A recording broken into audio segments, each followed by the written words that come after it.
கோவை மாவட்டம் மதுக்கரை அருகே 2 ton gelatin குச்சிகளுடன் வந்த லாரியை காவல்துறையினர் பறிமுதல் செய்தனர்.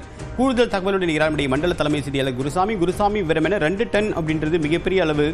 இது எப்படி கொண்டு வந்தாங்க, யாருக்காக கொண்டு வந்தாங்க, பின்னணி என்ன? தேவபிரியன், சேலம் கொச்சி தேசிய நெடுஞ்சாலையில் உரிய அனுமதியின்றி வெடிபொருட்கள் கொண்டு செல்லப்படுவதாக தீவிரவாத தடுப்பு பிரிவு போலீசாருக்கு தகவல் கிடைத்தது.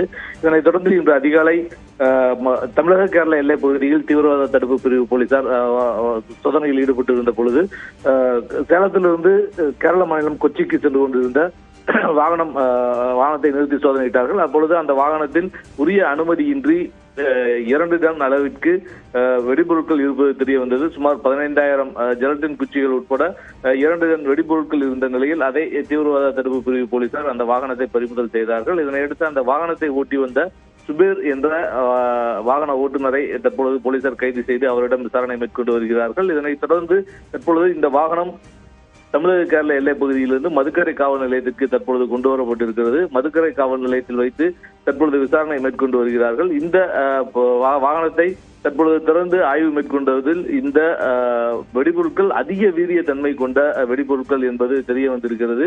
அதிக வீரியத்தன்மை கொண்ட வெடிபொருட்கள் 2 டன் அளவுக்கு எப்படி வாகனத்தில் கொண்டு செல்லக்கூடாது என்ற விதிமுறை இருந்தும் அதை மீறி இந்த வெடிபொருட்கள் கொண்டு செல்லப்பட்டிருப்பது தெரிய வந்திருக்கிறது. சட்டவிரோதமாக கேரளாவில் நடைபெறக்கூடிய இந்த கல்குவாரிகளுக்காக இந்த வெடிபொருட்கள் கொண்டு செல்லப்பட்டிருப்பது முதல்கட்ட விசாரணையில் தெரிய வந்திருக்கிறது. இது தொடர்பாக தற்பொழுது பிடிபட்டிருக்கக்கூடிய சுபேரிடம் போலீசார் விசாரணை மேற்கொண்டு வருகிறார்கள். இந்த வெடிபொருட்கள் சேலத்தில் எங்கிருந்து எடுத்து வரப்பட்டது, கொச்சினுக்கு எங்கே யாரிடம் கொண்டு செல்லப்படுகிறது என்பது குறித்து விசாரணையானது நடத்தப்பட்டு வருகிறது.